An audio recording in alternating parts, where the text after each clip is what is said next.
Caelah, baru 3 tahun ini gue udah 7 tahun, 8 tahun, 10 tahun.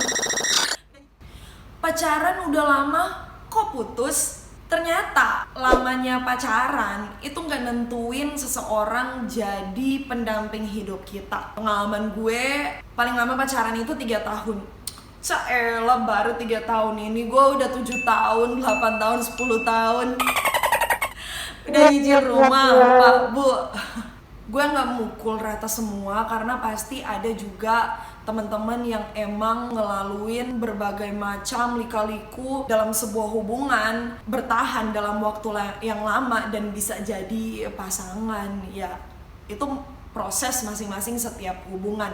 Tapi yang gue alamin adalah ternyata bahwa lamanya pacaran gak menentukan kita menjadi pasangan. Jadi kalau teman-teman mungkin yang baru lama aja nih pacarannya, gak usah lebay, belum tentu dia jadi pasangan hidup lo. Pengalaman gue pacaran selama 3 tahun, kemudian setelah itu gue harus ngerantau. Jadi ceritanya LDRan karena gue dapat tugas pelayanan yang harusin gue buat keluar kota jauh selama 2 tahun. Nah, disitulah di tahun pertama, setengah tahun pertama gue nemuin sebuah kenyataan yang menyakitkan pada saat itu. Kalau pacar gue nggak setia waktu itu, ya sekarang udah jadi mantan sih. Mantan gue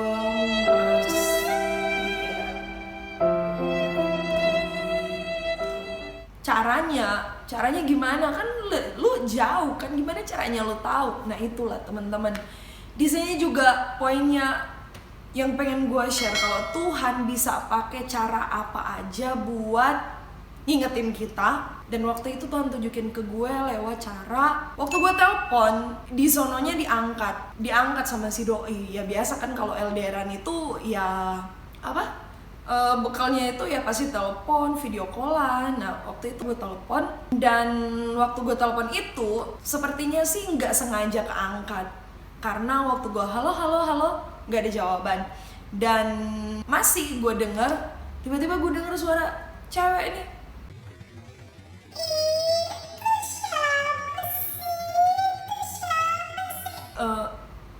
Gue langsung diem.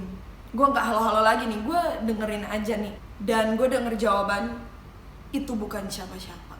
Itu bukan siapa-siapa. Ku menangis, membayangkan betapa kejamnya dirimu atas diriku. Kau dua. Itu suara si doi. Dan waktu itu gue nangis, hati gue hancur, dan gue nanya ke Tuhan, sia-sialah apa yang gue bangun selama 3 tahun. Tapi nggak sampai ngebikin gue nggak makan juga ya. Jadi kalau misalnya ada cerita-cerita orang kalau patah hati itu nggak makan, ya ampun, gue lapar juga kali kalau nggak makan. Lumayan lama buat move on. Tapi dari situ gue belajar kalau ternyata Tuhan sebelumnya udah ngingetin gue, tapi guanya aja yang nggak peka, sampai harus ketemu sama sesuatu atau sama hal yang bikin ya udah nggak bisa ngapa-ngapain lagi tuh. Dan gue kapok, bener-bener kapok. Waktu itu gue bilang, duh Tuhan ajarin gue buat lebih peka lagi, gue buat dengerin apa kata Tuhan. Karena Tuhan ngingetin kita bisa lewat siapa aja, entah itu lewat keluarga, lewat teman, sahabat, lewat orang-orang di sekitar kita, siapapun itu Tuhan bisa pakai buat ngingetin kita.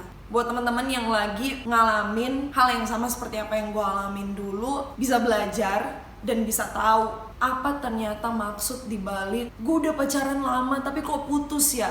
Mungkin teman-teman sekarang lagi bergumul, lagi mungkin sedih-sedihnya dan gak bisa move on. Gue cuman mau bilang gini teman-teman, kadang buat mengambil sesuatu yang kurang penting, yang kurang sesuai, atau yang bukan buat mendampingi kita di hidup kita, Tuhan pakai cara yang menyakitkan.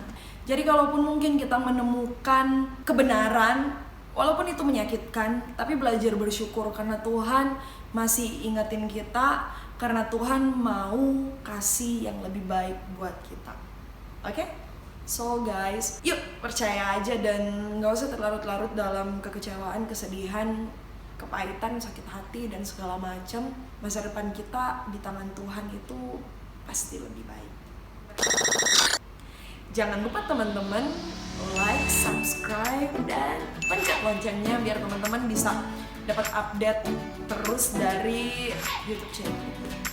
Semoga bisa jadi berkat. Tuhan Yesus memberkati.